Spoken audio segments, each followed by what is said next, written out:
अगर आप option trading करते हैं यानी आप निफ्टी 50 या बैंक निफ्टी या फिन निफ्टी में ट्रेडिंग करते हैं तो आपको एक चीज़ ज़रूर जान लेना चाहिए कि इनमें आपको एक फ्रीजिंग यानी एक लिमिट होता है कि आप एक बार में इतने ज़्यादा क्वांटिटी इससे ज़्यादा नहीं बाई कर सकते हैं।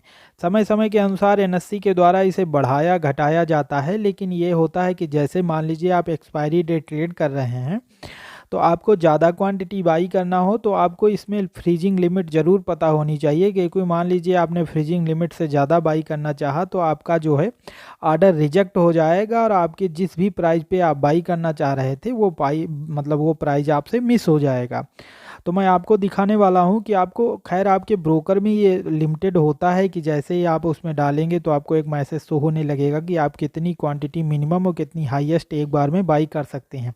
लेकिन कभी कभी क्या होता है कि ट्रेडिंग के दौरान हमसे ये मिस आउट हो जाता है और हमें पता नहीं रहता है, हम खटाक से जो है मैक्सिमम क्वांटिटी डाल के उसको बाई करना चाहते हैं और जिससे हमारा ऑर्डर रिजेक्ट हो जाता है। तो मैं आपको दिखाने वाला हूँ कि फिन निफ्टी, निफ्टी 50 और बैंक निफ्टी में कितना फ्रीजिंग क्वांटिटी का लिमिट होता है। अच्छा, ये समय समय के साथ बदलता रहता है। जैसे पहले बैंक निफ्टी में जो फ्रीजिंग क्वांटिटी का लिमिट थी वो आप एक बार में 1200 क्वांटिटी बाई कर सकते थे, लेकिन इस समय वर्तमान में ये 900 कर दिया गया है। तो जैसे मान लीजिए कि मैंने 3 यहाँ पे कॉल लगा के रखी है, निफ्टी 50 की और फिन निफ्टी की और बैंक निफ्टी की। और इसमें आप किसी भी ब्रोकर में चेक कर सकते हैं, आपको उसमें मिल जाएगा। जैसे जेरोधा वगैरह हुआ, इसमें भी आप जैसे भी ओवर लिमिट डालेंगे तो आपको पता चल जाता है। लेकिन मैं आपको एक एग्जांपल के थ्रू दिखाने वाला हूँ कि इसमें अच्छा ये फ्रीजिंग क्वांटिटी का जो क्राइटेरिया है ये इंडेक्स के वैल्यू के हिसाब से तय होता है। जैसे मान लीजिए कि निफ्टी 50 42,000 43,000 के ऊपर जा रही है तो उसको एनएससी उसकी क्वांटिटी को कम कर देता है, क्योंकि ज़्यादा वॉलेटिलिटी ना हो मार्केट में, तो इस हिसाब से वो तय करता है। एक क्राइटेरिया है, समय समय के हिसाब से बदलता रहता है। तो जैसे मान लीजिए मुझे निफ्टी 50 में चेक करना है कि इसमें हम फ्रीजिंग क्वांटिटी कितनी है, तो इसके कॉल को आपने सेलेक्ट कर लिया। सेलेक्ट करने के बाद बाई पे टाइप करेंगे। अब मान लीजिए कि यहाँ पे 50 लॉट का 50 क्वांटिटी का एक लॉट होता है और आप जो है 50 इसको अब जैसे मान लीजिए कि मैं यहाँ पे 2000 क्वांटिटी इसमें बाई करना चाहता हूँ एक साथ। तो आप देख रहे हैं यहाँ पे रेड बन के आ गया है और इसके बाद मैं आपको दिखाता हूँ। तो यहाँ पे आप देख रहे होंगे कि नीचे यहाँ लिख के आ गया है कि आप मिनिमम जो है 50 से लेकर 1800 क्वांटिटी एक बार में बाई कर सकते हैं। अच्छा, जैसे मान लीजिए आपको ज़्यादा ऑर्डर डालना है तो आप जेरोधा में आइसबर्ग का कर सकते हैं, या फिर आप और कोई यूज कर रहे हैं ब्रोकर तो वहाँ बास्केट ऑर्डर डाल सकते हैं।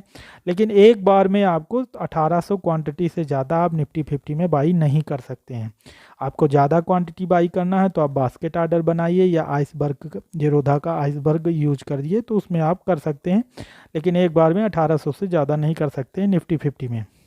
इसी तरह अगर बात करें फिन निफ्टी की, तो फिन निफ्टी को आप सेलेक्ट करेंगे। सेलेक्ट करने के बाद मान लीजिए इसकी 18,250 की कॉल है और मान लीजिए कि मैं इसमें 40 क्वांटिटी का एक लॉट होता है। तो जैसे मान लीजिए कि मुझे इसमें 2000 क्वांटिटी बाई करना है, तो ये भी देख रहे हैं आपका रेड बन के आ गया है और नीचे आप देखेंगे तो यहाँ पे लिख के आ गया है कि आप मिनिमम 40 और मैक्सिमम 1800 एक बार में बाई कर सकते हैं।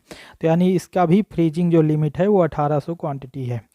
इसके बाद आप बैंक निफ्टी की बात करेंगे तो बैंक निफ्टी में भी 41,200 की कॉल है। इस पे मान लीजिए कि मुझे 1200 क्वांटिटी बाई करना है, तो 1200 क्वांटिटी मैं यहाँ पे सेलेक्ट करूँगा। इसके बाद आप यहाँ देख रहे होंगे कि 25 क्वांटिटी का एक लॉट होता है बैंक निफ्टी में, तो यहाँ पे आप 900 क्वांटिटी बाई कर सकते हैं एक बार में। तो ये होती है फ्रीजिंग लिमिट। अगर आप एक्सपायरी डेट ट्रेड कर रहे हैं तो आपको इसकी लिमिट पता होनी चाहिए, क्योंकि आप उसी हिसाब से ऑर्डर पंच कर सकते हैं।